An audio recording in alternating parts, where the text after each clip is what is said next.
الحمد لله نحمده ونستعينه ونستغفره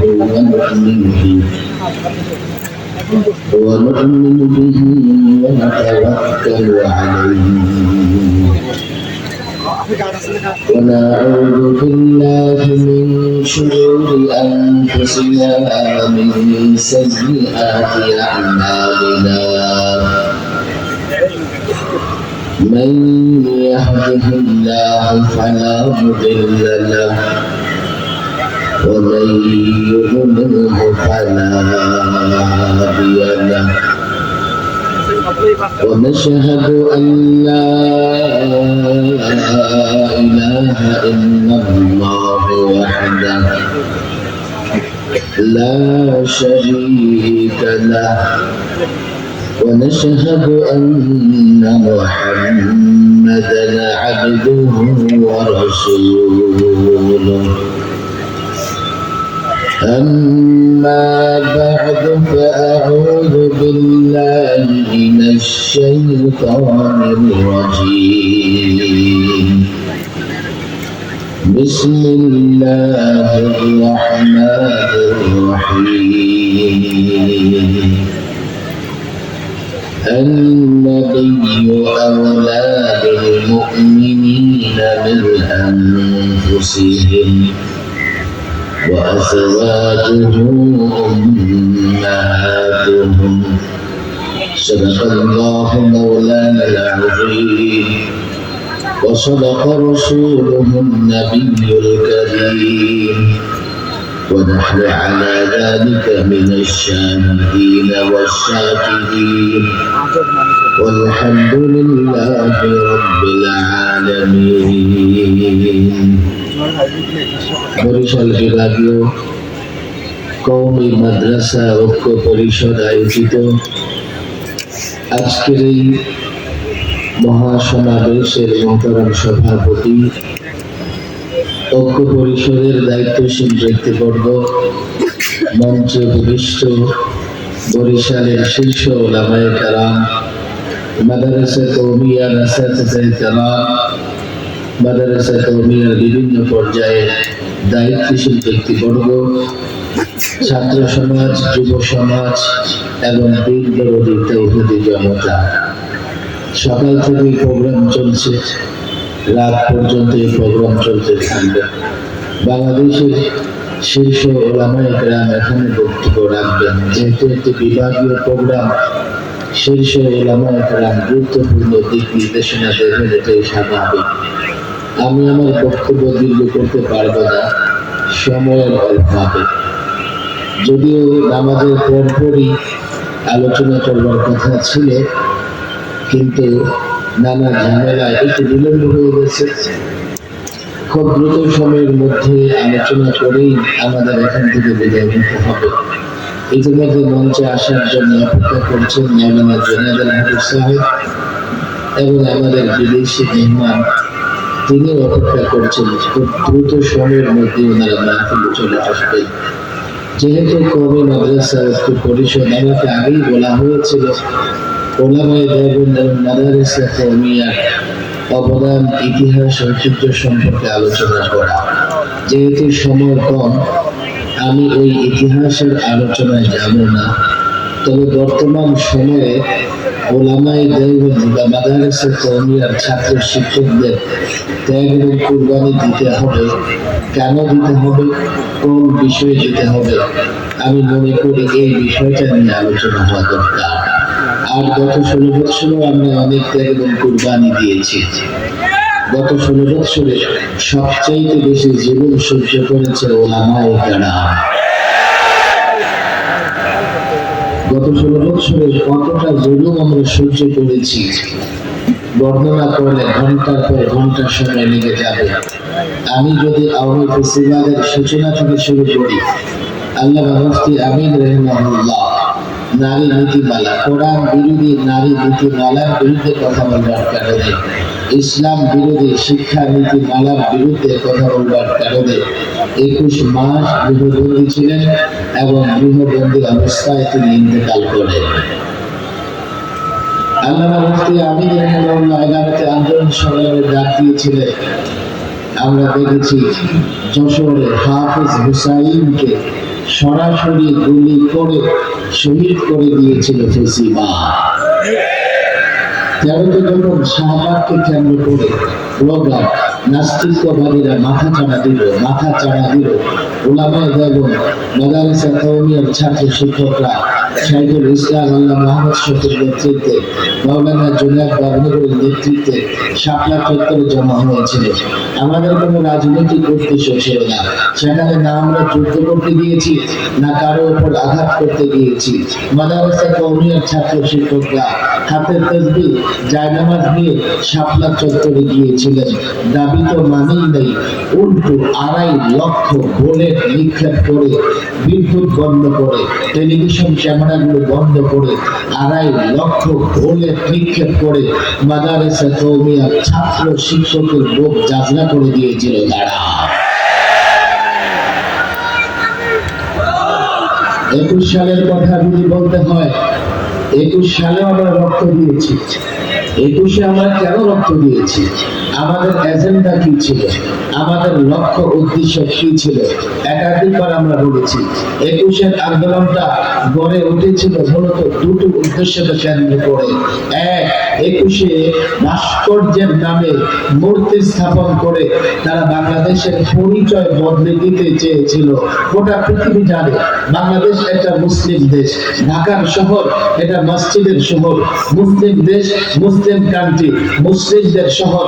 মসজিদের শহরে মোড়ে মোড়ে গলিতে গলিতে মূর্তি বানিয়ে, ভাস্কর্যের নামে মূর্তি বানিয়ে তারা যখন আমার পরিচয় বদলে দিতে চেয়েছিল, তারা যখন মুসলমানদের ঈমান, মুসলমানদের বিশ্বাসের জায়গা নষ্ট করতে চেয়েছিল, আমরা ভাস্কর্যের নামে নির্মিত মূর্তির বিরুদ্ধে কথা বলেছি। তারা যখন এই ফ্যাসিস্ট পলাতক হাসিনা সরকার যখন এই ভারতের নরেন্দ্র মোদী, কসাই মোদীকে বাংলাদেশে আনবার চেষ্টা করেছে, আমরা পরিষ্কার বলেছি এই কসাইকে আমরা স্বাগত জানাতে পারবো না। আমাদের বলা হয়েছে কেন স্বাগত জানাতে পারবেন না? আমরা বলেছি এই কসাইয়ের চেহারার দিকে তাকালে আমি স্পষ্ট দেখতে পাই তার দাঁতে, তার হাতে গুজরাটের নিরীহ মুসলমান মা বোন ভাইদের রক্ত লেগে আছে। 400 বছরের পুরনো বাবরি মসজিদ শহীদ করে দিয়ে রাম মন্দির বানিয়েছে। তার শাসনামলে ভারতে মুসলমানদের কি অবস্থা? প্রকাশ্য খোলা জায়গায় মুসলমান নামাজ আদায় করতে পারে না, মসজিদে মসজিদে মাইকে আজান দিতে পারে না। উগ্র হিন্দুত্ববাদীরা মসজিদের মিনারায় উঠে গেরুয়া পতাকা টানিয়ে মসজিদের অবমাননা করেছে। ফ্রিজে গরুর গোশত রাখবার কারণে 2 মুসলিম নারী ধর্ষণের শিকার হয়েছে। গরু নিয়ে বিক্রি করতে যাবে বয়োবৃদ্ধ ব্যক্তিকে পিটিয়ে হত্যা করা হয়েছে। আমরা দেখেছি এক মুসলমান যুবকদের ঘরে জয় শ্রীরাম স্লোগান দিতে বাধ্য করা হয়েছে। এমন একটা উগ্র সন্ত্রাসী সাম্প্রদায়িক ফ্যাসিবাদী শক্তির দোসর মোদী যখন বাংলাদেশে আসতে চেয়েছে, দেশপ্রেমিক জনতা, তাওহীদি জনতা, ঈমানি জনতা এটা মেনে নেয়নি। মোদীর মতো একজন সন্ত্রাসী বাংলাদেশে আসুক। এগুলো ছিল আমাদের অপরাধ, যার জন্য 21-এ 2600 আলেম ওলামা টুপি দাড়িওয়ালাকে গ্রেফতার করে 2 থেকে 3 বছর পর্যন্ত 2 থেকে 3 বছর পর্যন্ত জেলে, ফাঁসির সেলে 24 ঘন্টা আবদ্ধ রেখে তারা নির্যাতন করেছে, জুলুম করেছে। হাটাজারিতে 4টা তাজা প্রাণ তারা শহীদ করে দিয়েছে। বিবাড়িয়াতে 16 জন জামিয়া ইউসিয়া, 3 জন ছাত্র, 1 জন আলেম সহ 16 জনকে তারা শহীদ করেছে। গোটা বাংলাদেশের নানা জায়গায় আলেমদের মিথ্যা মামলা দিয়েছে, আলেমদের প্রতিষ্ঠান দখল করেছে। ইংরেজ আমলেও এমনটা হয়নি। আমি তো পরিষ্কার বলি, ইংরেজ আমলেও ইংরেজরা ভারত শাসন করেছে, কিন্তু মসজিদ মাদ্রাসা যোগ্য আলেমদের হাতে ছিল। এই ফ্যাসিবাদী হাসিনা সরকার মসজিদ দখল করেছে, তাবেদার ইমাম দিয়ে মাদ্রাসা দখল করেছে, তাবেদার মুহতামিম দিয়ে এই যে একটা রাজত্ব সে কায়েম করেছে, জুলুমের রাজত্ব কায়েম করেছে। এই জুলুমের রাজত্বের বিরুদ্ধে ছাত্র জনতা ঐক্য হয়ে লড়াই করেছে, সংগ্রাম করেছে। 5ই আগস্ট সে পালাতে বাধ্য হয়েছে। আমি একটা কথা স্পষ্ট করি, 53 বছরে বাংলাদেশে অনেক ক্ষমতার পালাবদল হয়েছে, কিন্তু আজ পর্যন্ত কোন সরকারকে ক্ষমতা ছেড়ে পালাতে হয় নাই। কেন সে পালিয়েছে? কেননা সে সবচাইতে বেশি জুলুম করেছে আলেমদের উপরে। 5 আগস্ট জুলাইয়ের আন্দোলনেও কমপক্ষে 92 জন মাদ্রাসার শিক্ষার্থী রক্ত দিয়েছে। আমরা রক্ত দিয়েছি, আমরা জুলুম সহ্য করেছি, আমরা নির্যাতন সহ্য করেছি। পরিবর্তন হয়েছে, পরিবর্তন দরকার ছিল। পরিবর্তনের পরে রাষ্ট্র মেরামত হচ্ছে, রাষ্ট্র সংস্কার হচ্ছে। দেখো ছাত্র জনতা, আমি আলেমদের বলি, আমার বড় ব্যথার জায়গা এটা। আমার কথা বুঝবার চেষ্টা করো। ফেসিবাদীরা বাংলাদেশের প্রত্যেকটা প্রতিষ্ঠান ধ্বংস করে দিয়েছে। নির্বাচন থেকে হাইকোর্ট পর্যন্ত, সংবিধান থেকে শুরু করে প্রত্যেকটা জায়গায় তারা ফেসিবাদ কায়েম করেছে। 2011-তে এই হাসিনা সরকার সংবিধান সংশোধন করে যে কাজটা করেছে, যে কাজ করবার পরে আল্লামা মুফতি আমিনী বলেছিলেন এই সংবিধান ডাস্টবিনে নিক্ষেপ করতে হবে, তখন তার বিরুদ্ধে রাষ্ট্রদ্রোহিতার মামলা হয়েছে। কেন আল্লামা মুফতি আমিনী এই কথা বলেছিলেন? পঞ্চমবার যখন সংবিধান সংশোধন হয়, প্রেসিডেন্ট জিয়াউর রহমান সংবিধানে দুটো জিনিস এনেছিলেন, এক বিসমিল্লাহির রহমানির রহিম, আরেকটা আল্লাহর উপর পূর্ণ আস্থা বিশ্বাস। এই দুইটা জিনিস সংবিধানে জায়গা করে দিয়েছিলেন। কেউ বলবে এটা উনি ইচ্ছামতো করেছেন? No, never. উনি বাংলাদেশের মানুষের পালস বুঝতে চেষ্টা করেছেন। উনি দেখেছেন আর যাই হোক এদেশের মুসলমান বিসমিল্লাহ বলে ঘর থেকে বের হলে, বিসমিল্লাহ বলে দোকানে ঢুকলে, বিসমিল্লাহ বলে ঘর থেকে বের হলে, বিসমিল্লাহ ঢুকলে বিসমিল্লাহ, মসজিদে ঢুকলে বিসমিল্লাহ, ঘুমোতে গেলে বিসমিল্লাহ, খাবারের আগে বিসমিল্লাহ। এই 90 ভাগ জনতা যারা বিসমিল্লাহ বলে এটাকে সংবিধানে নিয়ে আসতে হবে। তিনি দেখেছেন এদেশের প্রত্যেকটা মুসলমান আল্লাহর উপর আস্থা বিশ্বাস রাখে, এজন্য সংবিধানে তিনি আল্লাহর উপর আস্থা বিশ্বাস নিয়ে এসেছেন।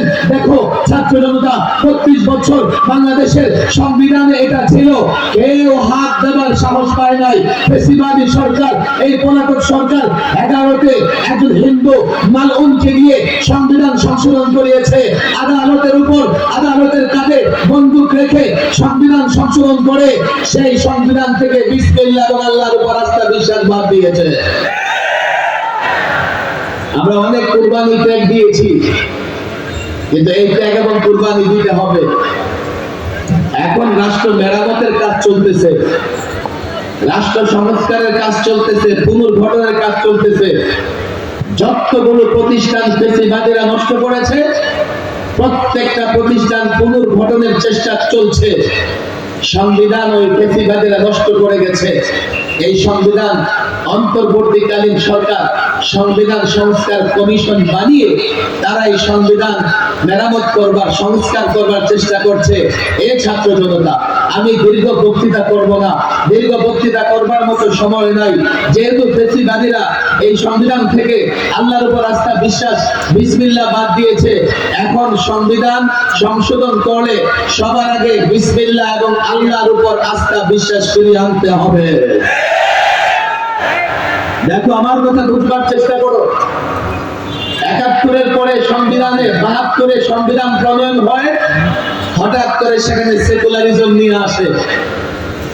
ওরা একটা সেকুলারিজমের ব্যাখ্যা বলে, আসলে সেকুলারিজমের ব্যাখ্যা হচ্ছে ইসলাম ছাড়া সব ধর্ম থাকবে, দেশটাকে ইসলামহীন করবার জন্যই সেকুলারিজম নিয়ে আসা হয়। বলবেন হুজুর আপনি দাবি করছেন, আপনার এই কথার সত্যতা কি? আমি দুটো एग्जांपल দেই, ছাত্র জনতা বুঝবার চেষ্টা করো। কামাল আতাতুর্ক তুরস্কে সেকুলার প্রতিষ্ঠা করেছে।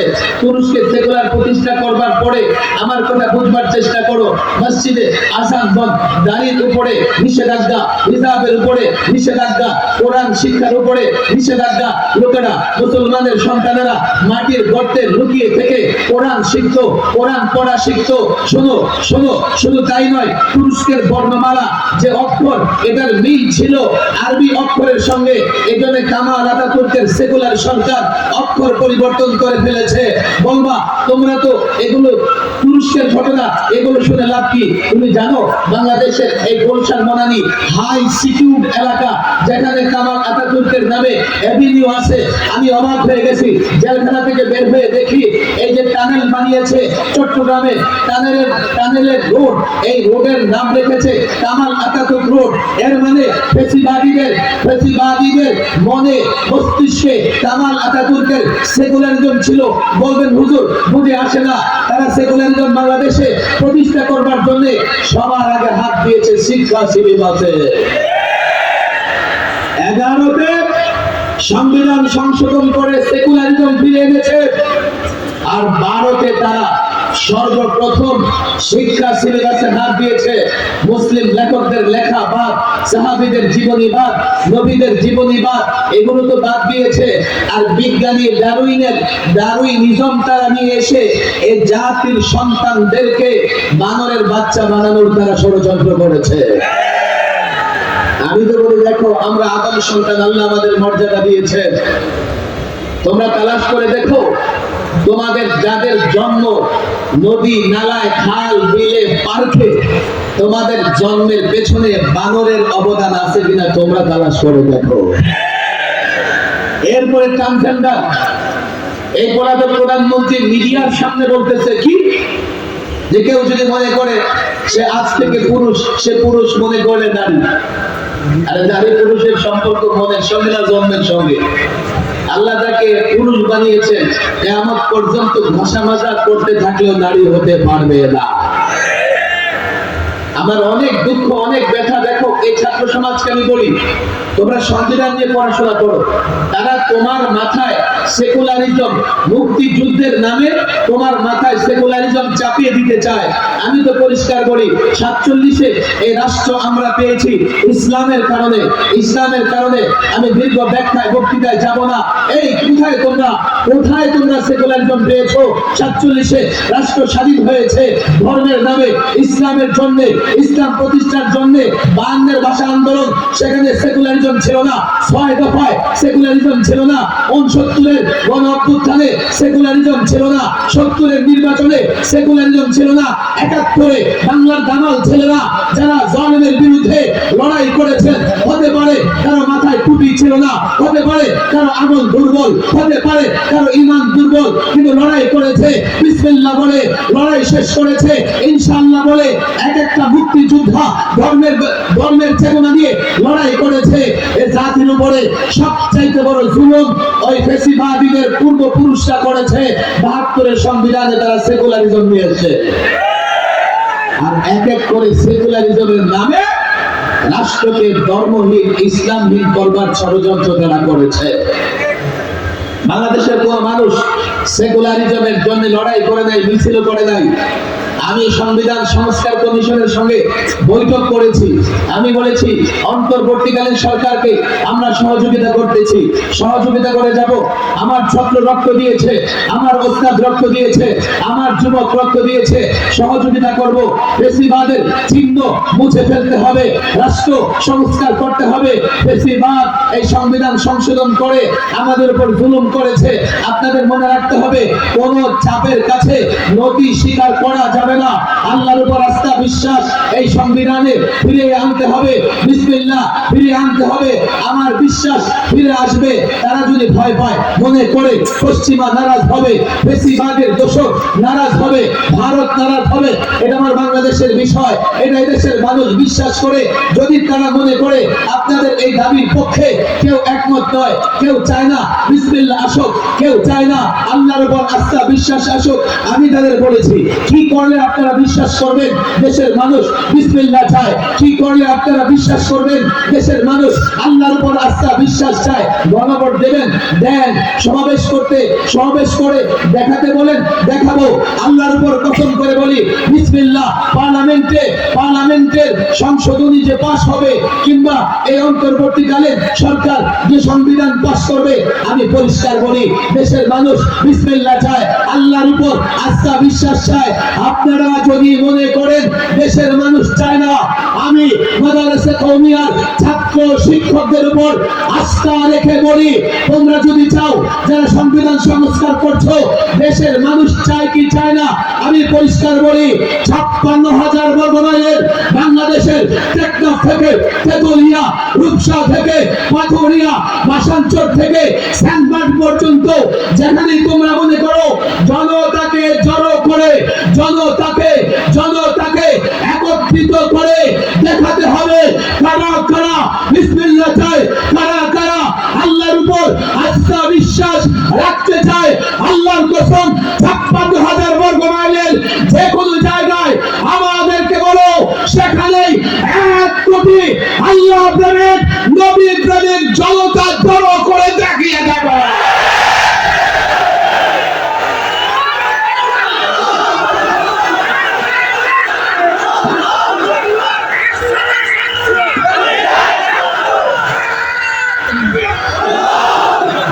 আমার কথা বুঝবার চেষ্টা করো, এই দেশের মালিক আমরা, আর ওরা আমাদেরকে ভাড়াটিয়া মনে করে। 47-এ আরে ওলামায়ে দেওবন্দের ইতিহাস দেখো। আমি এই ঘটনা প্রায় বলি, ওই ভারতের কসাই মোদির সরে কথা বললে এই দেশে থাকতে পারবে না। মোদির অফিস থেকে একটু দূরে দিল্লি গেটে 92,000 এমন লোকদের নাম আছে যারা ভারতের জন্য রক্ত দিয়েছে, ভারতকে স্বাধীন করবার জন্য লড়াই করেছে। আমি এই মুসলমান যুবকদের বলি, তুমি যদি সেই নামগুলো পড়তে থাকো, 2-4টা নামের পরে একটা অমুসলিমদের নাম পাবে। এর মানে 2/3 নাম হচ্ছে মুসলমানের। ভারত স্বাধীন করবার জন্য রক্ত মুসলমানরা দিয়েছে, ওলামায়ে দেওবন্দ দিয়েছে। ইংরেজ কমপক্ষে 20,000 আলেমকে হত্যা করেছে। দিল্লির শাহী মসজিদের বারান্দায় ফাঁসির কাষ্ঠ ঝুলিয়ে এক এক আলেমকে শহীদ করেছে।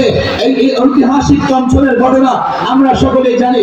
সে বলে, আমি তাঁবুতে গিয়ে মানুষ পোড়ার গন্ধ পেলাম, নাকি আমার গন্ধ আসলো, মানুষ পোড়ানো হচ্ছে। তারপর পেছনে গিয়ে দেখি 20 জন আলেমকে উলঙ্গ করে আগুনে পোড়ানো হচ্ছে, আর 20 জনকে দাঁড় করিয়ে রাখা হয়েছে। ইংরেজ বলতেছে, ইংরেজদের পক্ষে কথা বলো, তোমাদের ছেড়ে দেওয়া হবে। অন্য ভাইয়ের মৃত্যু নিজ চোখে দেখেও একজন আলেম ইংরেজের কাছে মাথা নত করে নাই। ভারত আমরা স্বাধীন করেছি 47-এ। এই ভূখণ্ড কেন আমরা আজকে তোমরা 71 বলো, কেন 47 বলো না? 47 না হলে 71 হতো না, 47 না হলে আমরা এই ভূখণ্ড পেতাম না। আমাদের আকাবে রাজনীতিবিদ, মুসলিম রাজনীতিবিদরা 47-এ সিদ্ধান্ত নিয়েছেন আমাদের একটা আলাদা ভূখণ্ড লাগবে, যেই ভূখণ্ড ইসলাম দিয়ে চলবে, কোরআন দিয়ে চলবে। 47-এ যদি ওলামায়ে কেরাম আলাদা ভূখণ্ড না করতেন, 71-এ আমরা ভূখণ্ড পেতাম না। 47-এ যদি ভাষাকে কেন্দ্র করে এই ভূখণ্ড বিভক্ত হতো, আমাদের ভাষার কারণে আমরা হয়তোবা ক্যালকাটার সঙ্গে থাকতাম, না হয় আসামের সঙ্গে থাকতাম। ক্যালকাটার সঙ্গে থেকে আমরা ভারতের অধীনস্থ থাকতাম, আসামের সঙ্গে থেকে ঘুরে ফিরে ভারতের অধীনস্থ থাকতাম। রাষ্ট্র স্বাধীন হয়েছে ইসলামের জন্য। 71-এ সেকুলারিজম ছিল না। এবার দ্বিতীয়বার বাংলাদেশ যখন স্বাধীন হয়, আমার মাদ্রাসা কওমিয়ার ছাত্ররা, মাদ্রাসার শিক্ষার্থীরা রক্ত দিয়েছে। 16 বছর আমরা রক্ত দিয়েছি, জেল খেটেছি, জুলুম করেছি। রাষ্ট্র আমার, মেরামত করব আমার। আল্লাহর কসম করে বলি, ইসলামী ভাবধারা, ইসলামী চিন্তাধারা, কোরআন সুন্নাহ এমন কিছু বিষয়, কোরআন সুন্নাহ যদি আপত্তি করে, ওলামারা যদি আপত্তি করে, এমন বিষয় আমরা মানব না। পরিষ্কার বলি, রাষ্ট্র আবার দ্বিতীয়বার আমরা স্বাধীন করেছি। এই রাষ্ট্রকে পাহারাদারি করব, এই রাষ্ট্রকে সুরক্ষা দেব। আল্লাহর কসম, কোন এজেন্ডা বাস্তবায়ন করবার জন্য, কোন রাষ্ট্রকে খুশি করবার জন্য আজ যদি কোন সিদ্ধান্ত নেওয়া হয়, আজ যদি কোন সংস্কার করা হয়, আল্লাহর কসম প্রয়োজনে আরেকটা পরিবর্তন হবে, আরেকটা বিপ্লব হবে।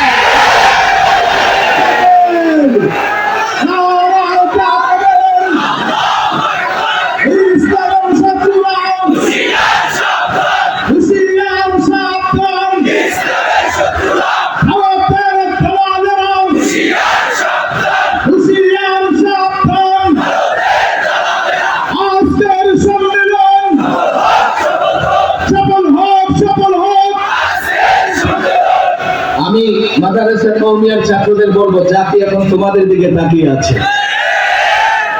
অনেকে দেখেছে, অনেকের রাজনীতি, রাজত্ব পরিচালনা দেখেছে। জাতি এখন তোমাদের উপর বিশ্বাস রাখে, কিন্তু তোমরা তো প্রস্তুতি দিতে পারছো না। আজ থেকে প্রস্তুতি নাও।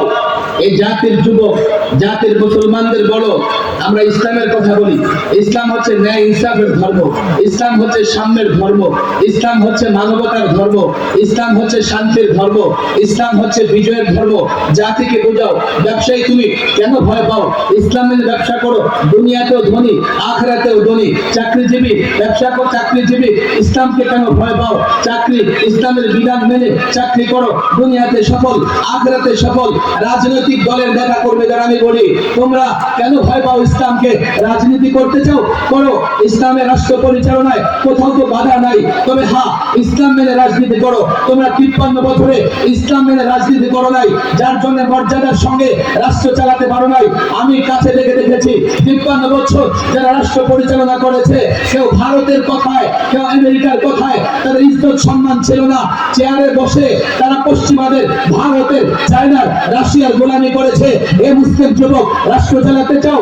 56,000 বর্গমাইলের বাংলাদেশ কয়দিন চালিয়েছো? 53 বছর। আমি বলি ইসলাম ধরো, ইসলাম মানো, ইসলাম মেনে যদি রাজত্ব করো, 56,000 বর্গমাইলের বাংলাদেশ নয়, 53 বছর নয়। তুমি দেখো এক একটা মুসলিম যুবকের ইতিহাস দেখো। মোহাম্মদ বিন কাসিম ভারতে যখন ইসলামের পতাকা উড্ডীন করেছে, এরপরে 1200 বছর এই ভারতে ইসলামী শাসন ব্যবস্থা ঘুরে ফিরে ছিল। 56,000 বর্গমাইলের বাংলাদেশ নয়, অর্ধ পৃথিবী। এই যুবক, এই মাদ্রাসার ছাত্র রাজনীতি করতে চাও? এই মুসলমান যুবকেরা, দামালেরা রাজনীতি করতে চাও? তোমাদের আমি গ্যারান্টি দিয়ে দেই, ইসলাম ধরো, ইসলাম মানো, 56,000 বর্গমাইলের বাংলাদেশ নয়, গোটা দুনিয়া রাজত্ব করবে। আল্লাহর কসম, আজকাল বর্তমানের শাসকরা পশ্চিমাদের গোলামি করে, আর তুমি যদি ইসলাম ধরে, ইসলাম মেনে রাজত্ব করো, তুমি রাজত্ব করবে, পশ্চিমারা তোমার গোলামি করবে।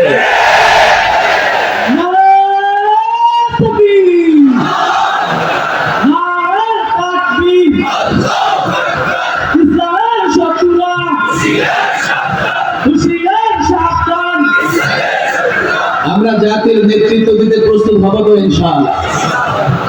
পাক্কা ওয়াদা করি, জাতির নেতৃত্ব দিতে প্রস্তুত হব তো ইনশাআল্লাহ। আমাদের একটা কাজ, আমি যেটা বলেছি, হাত নামানো যাবে না। এই জাতির প্রত্যেকটা ব্যক্তিকে ইসলাম বোঝানোর দরকার আছে না নাই? এই জাতির যুবকেরা শুধু ইসলাম না বোঝার কারণেই আলেম ওলামাদের বিরোধিতা করে, শুধু ইসলাম না বুঝবার কারণে ইসলামী শাসন ব্যবস্থার বিরোধিতা করে, ইসলাম না বুঝবার কারণে কোরআন সুন্নাহর শাসনের বিরোধিতা করে, ইসলাম না বুঝবার কারণে খেলাফত ব্যবস্থার বিরোধিতা করে। অথচ আমাদের মর্যাদা, আমাদের সম্মান ইসলামেই, কথা ঠিক না বেঠে? আমি বলি প্রত্যেকে দায়ী হতে হবে। প্রত্যেকে কি হতে হবে? দায়ী হতে হবে, দায়ী ইলাল ইসলাম। আমরা মুসলমানদেরকে ইসলামের শান্তি বার্তা, রাসূল সাল্লাল্লাহু আলাইহি সাল্লাম শান্তির দূত, তার আদর্শ প্রত্যেকটা যুবককে বোঝাতে চেষ্টা করব তো ইনশাআল্লাহ। বলে কি হবে জানো? এই যুবকদের যদি ইসলাম বোঝাতে পারো, আমি তোমাদের গ্যারান্টি দেই, দেখো দেখো আমার কথা বুঝবার চেষ্টা করো। 5ই আগস্টে আমরা বিপ্লব করেছি, 2000 ছাত্র জনতা রক্ত দিয়েছে। তুমি যদি এই যুবককে ইসলাম বোঝাতে পারো, এই যুবককে নামাজ থেকে শুরু করে লেনদেন, বিচার ব্যবস্থা সবকিছু বোঝাতে পারো, এই যাও এই যুবকের মুক্তি ইসলামের পথে, মর্যাদা ইসলামের পথে। আজকে মুসলমান মর্যাদা ছাড়া আজকে মুসলমানের পৃথিবীর কোথাও মর্যাদা নাই। কারণ একটাই, সে ইসলামে পরিপূর্ণভাবে নেই। ইসলাম যদি পরিপূর্ণ মানে, তাহলে এই যুবকের দুনিয়াও সফল, আখিরাতেও সফল। তুমি যদি এই যুবককে ইসলাম বোঝাতে পারো, এই ছাত্র জনতা, আমি গোটা বাংলাদেশের নানা জায়গায় বক্তৃতা করছি, আমি যুবকদের ভেতরে চেতনা দেখতে পাচ্ছি। এক এক প্রোগ্রামে হাজারো যুবক অংশগ্রহণ করতেছে। তারা ইসলামের জন্য একবার হলেও, আবার একবার হলেও ত্যাগ কুরবানি দিতে চায়। তুমি তাদেরকে যদি বুঝিয়ে শুনিয়ে ইসলামে তোমার দলে ঘুরাতে পারো, আল্লাহর কসম করে বলি, 5ই আগস্টে 2000 ছাত্র শিক্ষক রক্ত দিয়েছে। আর এই যুবকদের ইসলাম বুঝাতে পারলে, আল্লাহর কসম করে বলি, রক্ত দিতে হবে না। এই যুবক মাদ্রাসার ছাত্র, কলেজ ইউনিভার্সিটির ছাত্র নিজ জায়গা থেকে যদি স্লোগান তুলে ইসলাম চাই, বিনা রক্তপাতে দেশে ইসলাম প্রতিষ্ঠিত হবে ইনশাআল্লাহ।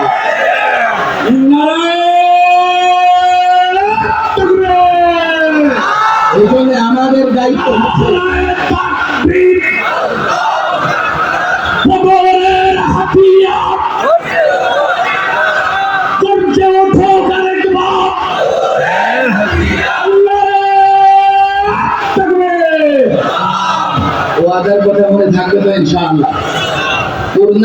জীবন ব্যবস্থা আমাদের কাছে আছে না নাই? এটা জাতির যুবকদের, জাতির মুসলিমদের বুঝাতে পারলে ওরা আমাদের ছেড়ে যাবে না, আর যদি না বুঝাতে পারি ওরা আমাদের মাথার উপরে বাড়ি মারবে। সময় অত্যন্ত কম, আরো মেহমান আছে, ওনারা পর্যায়ক্রমে বয়ান করবেন। আল্লাহ তাবারক ওয়া তাআলা এই মাহফিল বরিশাল উলামাদের এই ত্যাগ ও কুরবানিকে কবুল করে